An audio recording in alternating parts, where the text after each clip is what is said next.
నమస్తే BRK news చూసే ప్రేక్షకులందరికీ హృదయపూర్వక స్వాగతం. బిజినెస్ బస్ షోకి స్వాగతం. నేను పద్మ. ఈ రోజు మనతో పాటు ఉన్నారు ప్రముఖ మార్కెట్ నిపుణులు, ఫైనాన్షియల్ కన్సల్టెంట్ అండ్ హెప్సీకోయిన్ సీఈఓ వాసు చెల్లా గారు.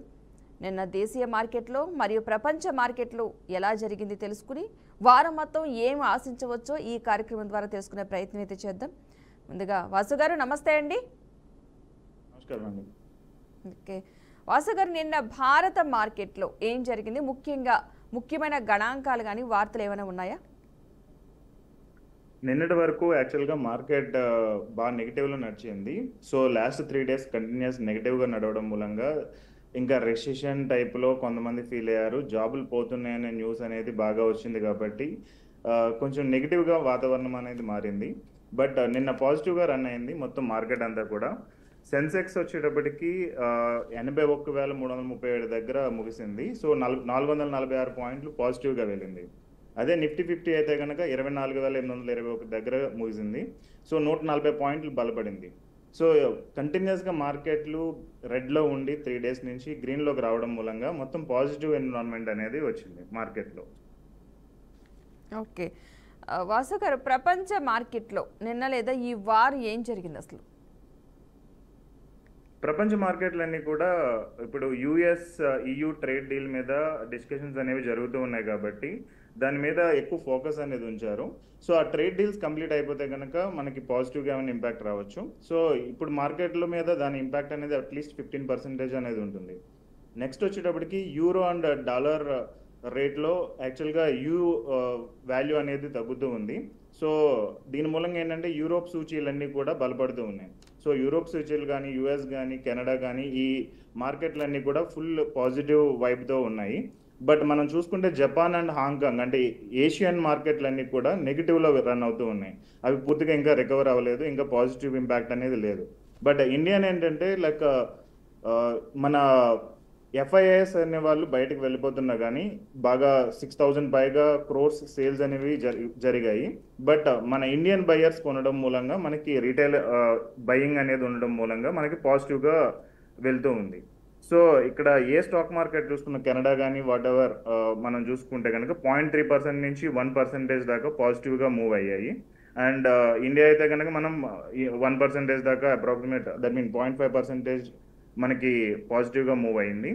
So EU that mean Asian markets అయితే కనుక నెగిటివ్లో రన్ అవుతూ ఉన్నాయి, జపాన్ కానీ హాంకాంగ్ కానీ ప్రజెంట్లీ. ఓకే వాసు గారు, టెక్నికల్ పరంగా మార్కెట్లు ప్రమాదంలో ఉన్నాయా లేదా పర్వాలేదు ఉన్నాయా, లేదంటే ఏ లెవెల్స్ కన్సిడర్ చేయాలంటారు? టెక్నికల్గా మనం చూసుకుంటే కనుక రికవరీ కనిపించింది. మనం లాస్ట్ 3 days నుంచి నెగిటివ్ తర్వాత ఇప్పుడు పాజిటివ్లోకి మార్కెట్ అనేది మూవ్ అయింది. బట్ ఓవర్ సోల్డ్ జోన్ నుంచి మనం అయితే కొంచెం బయటపడ్డాం. ఇప్పుడు కంపేర్డ్ టు మనం ప్రీవియస్గా చూసుకుంటే ఓవర్ సోల్డ్ నుంచి బయటపడ్డాం. బట్ మనం దీన్నే ఇంకా కంప్లీట్ బుల్ రన్ గల్లా తీసుకోలేము, ఎందుకంటే ఇంకా ఈ రోజు అండ్ రేపు మార్కెట్లు కూడా చూడాల్సి ఉంటుంది. అండ్ యుఎస్లో అండ్ EU డీల్ అనేది కంప్లీట్ అవ్వాల్సి ఉంటుంది. వీటి తర్వాత మనం ఏదైనా కన్సిడర్ చేయాలంటే చేయొచ్చు. కంప్లీట్గా అయితే కనుక ఇంకా అవ్వలేదు. అండ్ ఇమీడియట్ సపోర్ట్ అయితే కనుక ఈ రోజు 24,600 దగ్గర మనం తీసుకోవచ్చు. రెసిస్టెన్స్ అనేది 24,900 దాకా ఉంటుంది. సో ఈ మధ్యలో ఫ్లక్చువేట్ అవుతుంది అనేది ఎక్స్పర్ట్స్ దాని రిలేటెడ్ ఎక్స్పెక్ట్ చేస్తున్నారు. సో ట్రేడర్లకి సూచన ఏంటంటే కనుక మనము కంప్లీట్ పాజిటివ్గా ఎక్కువ కొనేయడం అలాంటివి ఆప్షన్స్ అండ్ వీటిలో ఎక్కువ పెట్టకుండా మనం ప్రాపర్గా దాన్ని డీల్ చేస్తూ ఉంటే బెటరు. అండ్ ఈ రోజు ఎలా మార్కెట్ ఉంది అనే దాని మీద డెసిషన్ తీసుకుని జాగ్రత్తగా అడుగులు వేస్తే బెటర్.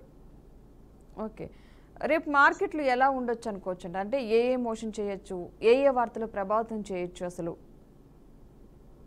రేపు మార్కెట్లు అయితే కనుక మనకి కొన్ని రిజల్ట్స్ రావాల్సి ఉన్నాయి. Q1 రిజల్ట్స్ బోస్ట్ కానీ క్రిజల్ కానీ మారుతి సుజుకి ఇలాంటి కొన్ని స్టాక్స్ అనేవి వాళ్ళు మార్కెట్ రిలేటెడ్ Q1 రిజల్ట్స్ అనేది అనౌన్స్ చేయాల్సి ఉంది. దాన్ని బట్టి డిపెండ్ అయి ఉంటుంది. నెక్స్ట్ ఫెడ్ మీటింగ్ అవుట్కమ్ అనేది ఆల్రెడీ కొంత డేటా అనేది వస్తుంది. 15% పైగా వాళ్ళు బిజినెస్ అనేది మొత్తం మార్కెట్ల మీద ఇంపాక్ట్ చూపించే ఛాన్సెస్ అనేవి ఉన్నాయి కాబట్టి సో ఫెడ్ అండ్ యూయూ రిలేటెడ్ రేట్లు అనేవి అనదర్ మనం చూసుకోవాల్సిన important point. And FIIs out flows అనేది కొంచెం తగ్గితే కనుక మార్కెట్ అట్లీస్ట్ స్టేబుల్ అయ్యే ఛాన్సెస్ అనేవి ఉంటాయి. సో FIIs అమ్మడం అనేది ఇంకా ఎక్కువ మొదలు పెడితే కనుక మళ్ళీ మార్కెట్లు పడే ఛాన్సెస్ ఉంటాయి. బట్ అట్లీస్ట్ అమ్మడం ఆపినా కానీ మనకి కొంచెం పాజిటివ్గా ఉండే ఛాన్స్ ఉంది. సో వీటన్నిటి మీద మనకి మార్కెట్ అనేది డిపెండ్ అయి ఉంటుంది.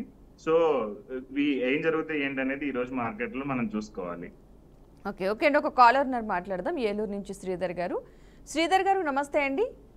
నమస్తే మేడం. చెప్పండి సార్. నమస్తే సార్. సార్ మా దగ్గర బిఎస్ఎఫ్ బ్యాంక్స్, యూకో బ్యాంకు, తర్వాత సెంట్రల్ బ్యాంకు ఇవన్నీ షేర్స్ ఉన్నాయి సార్. అవి 2024లో అప్పుడు దగ్గర అప్పటి నుంచి దగ్గర 40% ఇవన్నీ పడిపోయి ఉన్నాయి సార్. ఇప్పుడు వీటికి ఏమన్నా ఆ బ్యాంక్స్ కి మళ్ళీ ఏమన్నా దానికి ఆ పర్సంటేజ్ వస్తుందంటారా ఫ్యూచర్ లో, లేకపోతే వీటి నుంచి ఎగ్జిట్ అయ్యి వేరే ఇంకో దానికి మారమంటారా? ఇంకో బ్యాంక్ ఏమన్నా వచ్చి చెప్పండి సార్. ఈ బ్యాంకింగ్ రంగం అంతా కూడా ఇప్పుడు ప్రెసెంట్ బాగుందండి. లైక్ అంటే మనకి నెగిటివ్ అనేది మనకి నవంబర్ డిసెంబర్ నుంచి నెగిటివ్ లోకి వెళ్తూ ఉంది మార్కెట్లు అనేవి. దాని తర్వాత మార్చ్ తర్వాత మళ్ళీ రికవర్ అనేది జరిగింది. సో బ్యాంకింగ్ రంగంలో మీరు ఆల్రెడీ ఇన్వెస్ట్ చేసి ఉంటే కనుక longer period like 1 year 2 years అని అనుకుంటే కనుక మీరు అవి ఉంచుకోవచ్చు. దానిలో ఇంకా ఎక్కువ పర్చేస్ చేయాల్సిన అవసరం లేదు. బట్ ఇప్పుడు ఏమన్నా మళ్ళీ మార్కెట్లు ఈ EU related inter world news ని బట్టి వార్స్ ఏమన్నా జరిగి మార్కెట్లు ఏమన్నా పడుతూ ఉంటే ఆ బ్యాంకింగ్ రంగ సెక్టర్ స్టాక్స్ కూడా మనకి నెగిటివ్ లోకి వెళ్ళే ఛాన్స్ ఉంది. కాబట్టి దాన్ని మీరు కొంచెం ఎక్కువ పర్చేస్ చేసి ఉంచుకోవడం అనేది బెటర్ ఉంటుంది.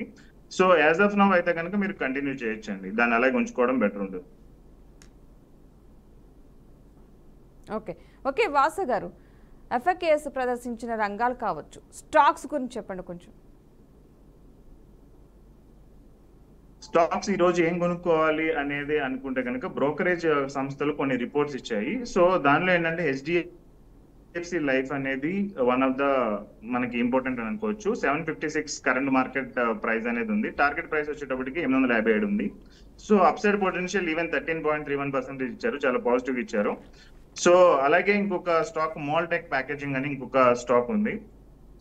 ఇది 801 దగ్గర ప్రజెంట్ ట్రేడ్ అవుతుంది అండ్ టార్గెట్ ప్రైస్ వచ్చేటప్పటికి 906 రూపాయలు ఉంది. సో అప్సైడ్ పొటెన్షియల్ ఇది కూడా 13% దాకా ఉంది. సో బ్రోకరేజ్ వచ్చేటప్పటికి IDBI క్యాపిటల్ ఇలాంటి బ్రోకరేజ్ సంస్థలు దీని గురించి పాజిటివ్ గా చెప్పాయి. Same Nippon India life insurance like mutual fund company ఉంది కదా, అసెట్ మేనేజ్మెంట్ కంపెనీ, దీని రిలేటెడ్ ఒక స్టాక్ ఉంది. ఇది 807 దగ్గర ప్రజెంట్ ట్రేడ్ అవుతుంది. టార్గెట్ ప్రైస్ వచ్చేటప్పటికి 925 రూపాయలు. సో 14% దాకా పాజిటివ్ గా ట్రేడ్ అయ్యే ఛాన్సెస్ ఉన్నాయి. సో దీన్ని మనం స్టాప్ లాస్ పెట్టుకుని ప్రాపర్ గా ట్రేడ్ చేసుకున్నట్లయితే మనం అనుకున్న గోల్స్ మనం మీట్ అవ్వచ్చు. ఓకే, ఈ వారం ముందుండే ముఖ్యమైన ఈవెంట్లు, వార్తలు, వచ్చే వారం ఏ రంగాలు చూడాలంటారు? ముఖ్యమైన వార్తలు చూసుకుంటే కనుక ఇప్పుడు ప్రజెంట్ మనం pharma, FMCG, renewable, large cap ఇవన్నీ కూడా మనకి కొంచెం రికవరీ అనేది జరిగింది. సో కొన్ని ఈ రిలేటెడ్ అనౌన్స్మెంట్స్ అనేవి Q1 ప్రాఫిట్స్ రిలేటెడ్ అనౌన్స్మెంట్స్ అనేవి ఉన్నాయి కాబట్టి అవి మనం జాగ్రత్తగా అబ్జర్వ్ చేయాలి. సో ఆ ప్రాఫిట్లు ఎందుకు వచ్చాయి, ఎలా వచ్చాయి అండ్ ఎలా కంటిన్యూ అవుతుంది అనేది ఒకటి. వాల్యూ బయింగ్ అనేది ఒకటి జరుగుతుంది. రిలయన్స్, HDFC, L&T ఇలాంటి బ్లూ చిప్ స్టాక్స్ లో వాల్యూ బయింగ్ రిలేటెడ్ మనం ఒకటి కన్సిడర్ చేసుకోవాల్సి ఉంటుంది. So Bosch, Maruti Suzuki, Crisil, Aurobindo Pharma, Wipro ఇలాంటి కంపెనీ ఫలితాలు మళ్ళీ డివిడెండ్ రిలేటెడ్ ఏమైనా అనౌన్స్మెంట్స్ ఉంటే కనుక వాటిని మనం జాగ్రత్తగా చెక్ చేసుకోవాలి. నెక్స్ట్ ఇంకోటి వచ్చేటప్పటికి మనం ఇంటర్నేషనల్ వైస్ చూసుకుంటే US జాబ్స్ డేటా అనేది మనం ఆగస్ట్ 2వ తారీఖున అనౌన్స్మెంట్ జరిగే ఛాన్స్ ఉంది. సో US లో జాబ్స్ పెరిగితే ఒక రకంగా మార్కెట్ ఇంపాక్ట్ ఉంటుంది. అందులో జాబ్స్ తగ్గి రిసెషన్ టైప్ లో కానీ ఏదైనా నెగిటివ్ న్యూస్ ఎక్కువ రన్ అవుతూ ఉంటే దాని రిలేటెడ్ ఇంకొక రకంగా ఉంటుంది. నెక్స్ట్ వచ్చేటప్పటికి Indian manufacturing PMI related meeting వచ్చి ఆగస్ట్ 1st ఉంటుంది. సో ఈ న్యూస్ కూడా చాలా ఇంపార్టెంట్, ఎందుకంటే మ్యానుఫ్యాక్చరింగ్ అనే దాని మీద ఇండియా చాలా చేస్తూ ఉంది. And DI and FII that mean మన FIIs ఇన్ఫ్లో కానీ అవుట్ఫ్లో కానీ, ఇన్ఫ్లో అయితే లేదు, కంప్లీట్ గా అవుట్ఫ్లోనే ఉంది. అవుట్ఫ్లో ఏమైనా ఆగుతుందా లేదా అనే దాని మీద మనం ఒకసారి చెక్ చేసుకోవాలి. అది US డీల్స్ మీద కూడా డిపెండ్ అయి ఉంటుంది. సో అది అవుట్ఫ్లో ఎలా ఉంది, ఇన్ఫ్లో ఎలా ఉంది అనే దాని మీద, అండ్ వాళ్ళు ఇచ్చిన ఆఫర్స్ ఎలా ఉన్నాయి, ఫెడ్ రేట్ రిలేటెడ్ డిస్కషన్స్ ఎలా ఉన్నాయి అనే దాని మీద ఈ మార్కెట్లు ఇవన్నీ డిపెండ్ అయి ఉంటాయి. నెక్స్ట్ వచ్చేటప్పటికి crude oil another important thing. So దాని మీద రష్యా గురించి మన మీద శాంక్షన్స్ అనేవి వేయడానికి ట్రై చేస్తున్నారు. ఈ ట్రంప్ కానీ లేదంటే వేరే అవుట్ సైడ్ ప్రైమ్ మినిస్టర్స్ అందరూ కూడా మన ఇండియాని రిస్ట్రిక్ట్ చేయడానికి ట్రై చేస్తున్నారు. ఈవెన్ మనం చూసుకుంటే నిన్న ఒక కేసు కూడా జరిగింది. మైక్రోసాఫ్ట్ సర్వీసెస్ అనేది ఆపేయడం జరిగింది. మన ఇండియన్ నైరా ఆయిల్ కంపెనీకి, ఎందుకంటే మనం రష్యా నుంచి ఆయిల్ ట్రేడ్ చేస్తున్నామని చెప్పి కొన్ని ఈ కైండ్ ఆఫ్ జరుగుతూ ఉన్నాయి. సో ఇలాంటి న్యూస్లు మనం జాగ్రత్తగా ట్యాకిల్ చేయాలి. సో దాని బేస్ మీద మనము ఏం చేయాలి ఏంటి అనేది నిర్ణయం తీసుకోవచ్చు. సో ఇలాంటి అప్డేట్స్ కొంచెం క్లీన్ గా అబ్జర్వ్ చేస్తే మన మీద రిస్ట్రిక్ట్ మళ్ళీ మార్కెట్లు హైగా ఫ్లక్చువేట్ అయ్యే ఛాన్స్ ఉంది అండ్ నెగిటివ్ లోకి వెళ్ళే ఛాన్స్ ఉంది. ఫ్లక్చువేషన్స్ ఏమీ లేదు నార్మల్ గా అనుకుంటే కనుక నార్మల్ లైక్ మనకి ఇంకా పాజిటివ్ గ్రోత్ అనేది ఉంటుంది. ఎలాగో మార్కెట్స్ అనేవి బుల్ రన్ వైపు పరుగులు తీస్తున్నాయి. మనం మార్చి వరకు నెగిటివ్ గానే జరిగింది మొత్తం అంతా కూడా. ఏప్రిల్, మే, జూన్, జూలై ఇదంతా కూడా పాజిటివ్ గా రన్ అయింది. బట్ లిటిల్ ఫ్లక్చువేషన్స్ అనేవి మనకి ఎప్పుడు వస్తూనే ఉంటాయి. సో దాన్ని మనం జాగ్రత్తగా ట్యాకిల్ చేస్తే సరిపోతుంది. నెక్స్ట్ వచ్చేటప్పటికి వార్స్, ఏదైనా వార్స్ లాంటి అనౌన్స్మెంట్స్ ఉంటే కనుక అంతకుముందు Ukraine related, Russia related war అయినా కానీ, అంత ఇజ్రాయెల్ రిలేటెడ్ వార్ అయినా కానీ, ఇవన్నీ మనకి చాలా ఇంపాక్ట్ అనేవి చూపించే మార్కెట్లని చాలా నెగిటివ్ లోకి నెట్టడం జరిగింది. అలాంటి వార్ అనౌన్స్మెంట్స్ ఏమన్నా మళ్ళీ జరిగితే కనుక మళ్ళీ మనకి చాలా ఇంపాక్ట్ అనేది ఉంటుంది. సో ఇవన్నీ మనం కేర్ఫుల్ గా కన్సిడర్ చేసి డెసిషన్ అనేది తీసుకోవాల్సి ఉంటుంది. ఓకే వాసు గారు, ఒక కాలర్ మాట్లాడదాం. బెంగళూరు నుంచి శ్రీనివాస్ గారు, నమస్తే అండి. నమస్తే అండి. నా దగ్గర 3 స్టాక్స్ ఉన్నాయి. వాటిని హోల్డ్ చేయొచ్చా, సెల్ చేయొచ్చా అనేది. NTPC, Aster DM health care and Piramal pharma అండి. ఓకే, ఫార్మా సెక్టర్ అనేది ఇప్పుడు ప్రెసెంట్ పాజిటివ్ లోకే వెళ్తూ ఉందండి. అండ్ గ్లోబల్ గా కూడా మనం చూసుకుంటే ఫార్మా మీద మంచి డిమాండ్ అనేది ఉంది. ఫార్మా మనం కంటిన్యూ చేయడం అనేది బెటర్ ఉంటుంది. అంటే ఉంచండి, ఒక ఆగస్ట్ ఫస్ట్ వీక్ వరకు మీరు దీని మీద రిజల్ట్స్ ఎలా ఉంటున్నాయి ఏంటి అనేది చూసి, ఎందుకంటే అరబిందో ఫార్మా ఒకటి మనకి రిలీజ్ అవ్వాలి, దాని మీద పార్షియల్ గా వేరే ఫార్మా కంపెనీలు కూడా ఇంపాక్ట్ అయ్యే ఛాన్సెస్ అనేవి ఉంటాయి. So entire pharma sector impact అయ్యే ఛాన్స్ ఉంటుంది. కాబట్టి బిగ్ కంపెనీస్ వాళ్ళ రిజల్ట్స్ అనౌన్స్ చేసినప్పుడు మీరు ఆగస్ట్ ఫస్ట్ వీక్ వరకు చూసి దాని తర్వాత నిర్ణయం తీసుకుంటే బెటర్ అండి. ఓకే వాసు గారు, ఈ పరిస్థితుల్లో ఇన్వెస్టర్లు ఏం చేయాలి, ప్రత్యేకంగా ఏ వైపు గమనించాలంటారు? ఇన్వెస్టర్లు అయితే కనుక ఈ వాల్యూ బయింగ్ అనే దాని మీద చూసుకోవాలి. హెచ్డిఎఫ్సి కానీ, ఎల్ఎన్డి కానీ, రిలయన్స్ కానీ, ఇలాంటి బ్లూ చిప్ స్టాక్స్ మీద వాల్యూ బయింగ్ అనేది ఒకటి చేయొచ్చు. అండ్ ఎస్ఐపిస్ ఎవరైతే కంటిన్యూ చేస్తున్నారో, లాంగ్ టర్మ్ కి ఎస్ఐపి కంటిన్యూ చేసే వాళ్ళకి ఇలాంటి చిన్న చిన్న స్మాల్ జరిగేది పెద్ద ప్రాబ్లం ఏమీ లేదు. సో అప్స్ అండ్ డౌన్స్ అనేవి మార్కెట్ లో కామన్ గా ఉంటాయి కాబట్టి దాన్ని కంటిన్యూ చేయొచ్చు ఎస్ఐపిస్ అయితే కనుక. ఎవరైతే కొత్తగా ఇన్వెస్ట్ చేయాలని అనుకుంటున్నారో బల్క్ అమౌంట్స్ ఇన్వెస్ట్మెంట్స్ చేయకుండా, ఏదర్ మ్యూచువల్ ఫండ్స్, ఈక్విటీలో అయినా కానీ, స్టాక్ మార్కెట్ లో అయినా కానీ, బల్క్ అమౌంట్స్ ఇన్వెస్ట్ చేయకుండా ఎస్ఐపి మోడ్ లో కంటిన్యూ చేయండి. స్మాల్ అమౌంట్స్ 10,000 ఎస్ఐపి కానీ, 20,000 ఎస్ఐపి కానీ, అలా ₹1,00,000 ఉంటే కనుక అలా చేసుకుంటూ ఉంటే కనుక మనకి యావరేజ్ గా రిటర్న్స్ అనేవి రావడానికి స్కోప్ ఉంది. ఎందుకంటే మార్కెట్ ఫ్లక్చుయేషన్ ఉన్నప్పుడు బల్క్ ఇన్వెస్ట్మెంట్స్ చేస్తే మనకి డబ్బులు కోల్పోయే ఛాన్సెస్ ఉన్నాయి. సో లాంగ్ టర్మ్ లో వచ్చేటప్పటికి ICICI bank, HDFC, Hindustan Unilever, Sun Pharma, ITC ఇలాంటి కంపెనీ స్ట్రాంగ్ గానే ఎప్పటి నుంచి కంటిన్యూ అవుతున్నాయి కాబట్టి దానిలో మనం కంటిన్యూ చేసుకుంటూ వెళ్తే బెటర్ గా ఉంటుంది. అండ్ ఇంట్రా డే లో ఎవరైనా ట్రేడింగ్ చేద్దామని అనుకుంటే కనుక 24,600 పాయింట్స్ నుంచి 24,900 పాయింట్ వరకు మనం ట్రేడింగ్ రేంజ్ ని పట్టుకుని ఉండొచ్చు. సో అది బ్రేక్ అయితే కనుక మనం స్ట్రిక్ట్ స్టాప్ లాస్ ని పెట్టి హ్యాండిల్ చేయాల్సి ఉంటుంది. స్టాప్ లాస్ లేకుండా ఇంక మార్కెట్ పాజిటివ్ లోకి వెళ్ళిపోతుందని పాజిటివ్ గా మనం కంటిన్యూ చేస్తూ ఉంటే కనుక మన మనీ కోల్పోయే ఛాన్సెస్ ఉంటాయి. సో స్టాప్ లాస్ అనేవి ప్రాపర్ గా పెట్టుకుని, టార్గెట్స్ ప్రాపర్ గా పెట్టుకుని మనం ఇంటర్డే చేసినట్లయితే అనుకున్న గోల్ అనేది మీట్ అవ్వచ్చు. ఓకే వాసు గారు, ఒక కాలర్ తీసుకుందాం. విశాఖపట్నం నుంచి గోవర్ధన్ గారు, నమస్తే అండి. గోవర్ధన్ గారు నమస్తే అండి, చెప్పండి. ఇప్పుడు ఓఎన్జిసి, యాక్సిస్ బ్యాంకు కొన్నానండి, -4% లో ఉన్నాయి. హోల్డ్ చేయొచ్చా, అమ్మేయాలా? ఐపీఓ, ఎన్ఎఫ్డిఎల్ అప్లై చేయొచ్చా? ఓఎన్జిసి, ఇంకొకటి ఏంటన్నారు? Axis bank.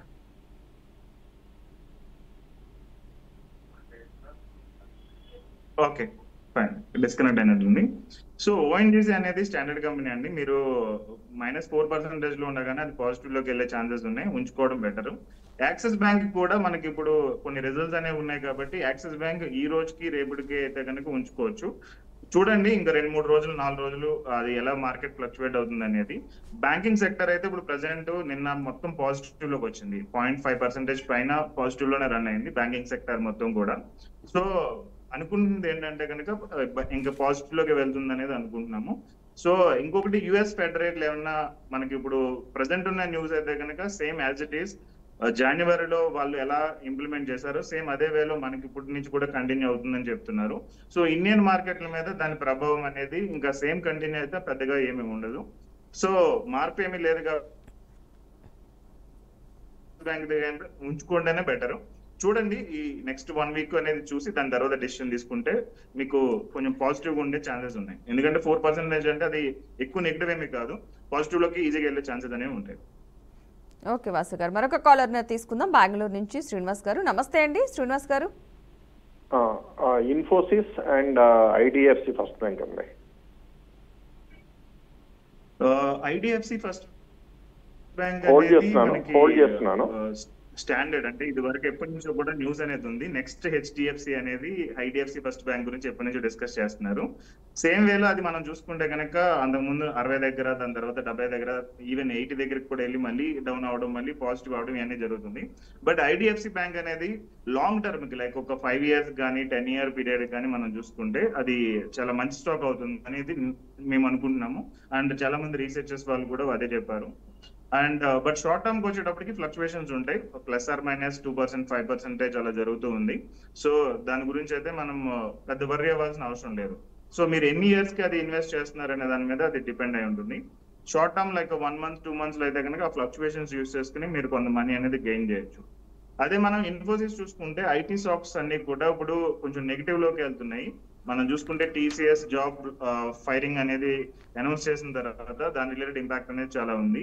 ఆర్టిఫిషియల్ ఇంటెలిజెన్స్ మూలంగా కూడా ఈ ఐటీ స్టాక్స్ అనేవి చాలా ఫ్లక్చువేట్ అవుతూ ఉన్నాయి అన్నమాట.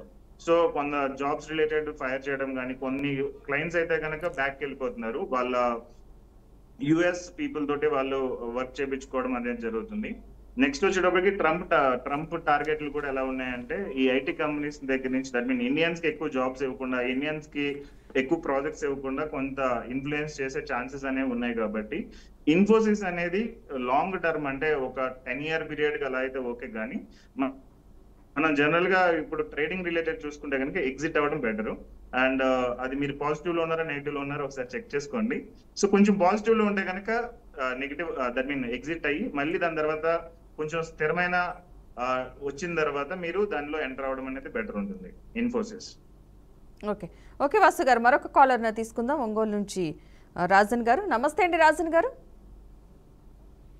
హలో నమస్తే మేడం. చెప్పండి. మేడం ఈరోజు ఇంట్రాడే చేయడానికి ఏ స్టాక్ బెటర్ అనేది చెప్తారని. ఓకే, ఇంట్రాడేకి అయితే కనుక మనం ఇందాక డిస్కస్ చేసినట్టు హెచ్డిఎఫ్సి లైఫ్ ఇన్సూరెన్స్ అనేది ఒకటి మీరు చూడొచ్చు. ఇంకోటి మోల్టెక్ ప్యాకేజింగ్ అనేది రెండో కంపెనీ చూడొచ్చు. ఇందాక మనం చూసాం కదా కరెంట్ మార్కెట్ ప్రైస్ 756 దగ్గర ట్రేడ్ అవుతుంది. సో టార్గెట్ వచ్చేటప్పటికి 857 పెట్టుకుని మనము ఒక అప్సైడ్ పొటెన్షియల్ స్టాప్ లాస్ పెట్టుకుని మనం చేయొచ్చు హెచ్డిఎఫ్సి లైఫ్ అయితే కనుక. మోల్టెక్ అనేది 801 కరెంట్ మార్కెట్ ట్రేడ్ అవుతుంది. టార్గెట్ ప్రైస్ వచ్చేటప్పటికి 906 దగ్గర పెట్టుకోవచ్చు. అండ్ ఇంకొకటి Nippon India mutual fund life asset management అనేది అనదర్ కంపెనీ చూసుకోవచ్చు. ఇది 807 దగ్గర ప్రజెంట్ మార్కెట్ ప్రైస్ అనేది ఉంది. సో టార్గెట్ ప్రైస్ 925 రూపాయలు పెట్టుకుని మనం ట్రై చేయొచ్చు. సో ఇవన్నీ కూడా బై ఆప్షన్స్ మీకు. సో స్టాప్ లాస్ అనేది పెట్టుకుని చెక్ చేయండి ఎలా ఉంది ఏంటి అనేది. ఇంట్రాడేలో ఇవైతే బెటర్ అనేది బ్రోకరేజ్ సంస్థలు ఆల్రెడీ కొంత గైడ్ లైన్స్ ఇచ్చాయి, దాన్ని బట్టి నేను మీకు అప్డేట్ ఇస్తున్నాను. ఓకే ఓకే వాసు గారు, నోటిఫికేషన్లు కానీ వార్తలు కానీ ఏమైనా ఉన్నాయి ఈ రోజు తెలుసుకోవాల్సిన ప్రత్యేకించి? ఇప్పుడు ఈ రోజు అయితే కనుక మనకి ముఖ్యమైన కంపెనీలు బోష్ కానీ, మారుతి సుజుకి కానీ, అరబిందో ఫార్మా, విప్రో వీటి రిలేటెడ్ డివిడెండ్ కానీ, మార్జిన్ గైడెన్స్ స్టాక్స్ కానీ ఇవి చెప్పే అనౌన్స్మెంట్స్ ఉన్నాయి కొన్ని. వాళ్ళని బట్టి మనం ఈ Q1 రిజల్ట్స్ ని బట్టి డిసిషన్ అనేది తీసుకోవాల్సి ఉంటుంది. నెక్స్ట్ వచ్చేటప్పటికి మనం గ్లోబల్ గా చూసుకుంటే EU-US రిలేటెడ్ ట్రేడ్ డీల్ అనేది అనదర్ ఇంపార్టెంట్. దాని రిలేటెడ్ ఆల్రెడీ పాజిటివ్ వైప్ అన్నది కాబట్టి ఆల్రెడీ EU మార్కెట్లు అండ్ US మార్కెట్లు పాజిటివ్ గానే రన్ అవుతున్నాయి. బట్ ఏషియన్ మార్కెట్స్ వచ్చేటప్పటికి నెగిటివ్ గా రన్ అవుతున్నాయి. సో దాని డీల్ ఏమవుతుంది అనేది నెక్స్ట్ మనం చూసుకుని దాని మీద నిర్ణయం అనేది తీసుకోవాల్సి ఉంటుంది. నెక్స్ట్ బ్రెంట్ క్రూడ్ ధరల మీద కూడా మనం దీని రిలేటెడ్ డెసిషన్ అనేది తీసుకోవాలి.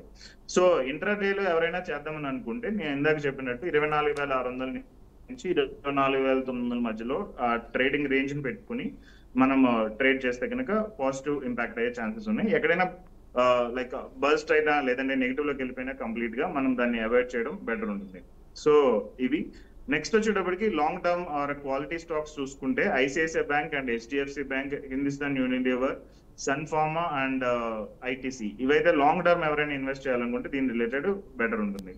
సో ఈ న్యూస్ మనం ప్రాపర్ గా ట్రాక్ చేసుకుంటే ఈ కంపెనీ రిలేటెడ్ ఇన్వెస్ట్మెంట్స్ కానీ లేదంటే ఎగ్జిట్ అవ్వడం కానీ నిర్ణయం తీసుకుంటే మంచిది. Okay, right. థ్యాంక్ యూ అండి వాసు గారు, మంచి వివరాలు విశ్లేషణ అందించినందుకు. సో చూసారు కదండి, ఇది నా టీబీఆర్కే బిజినెస్ బస్ షో. నమస్తే.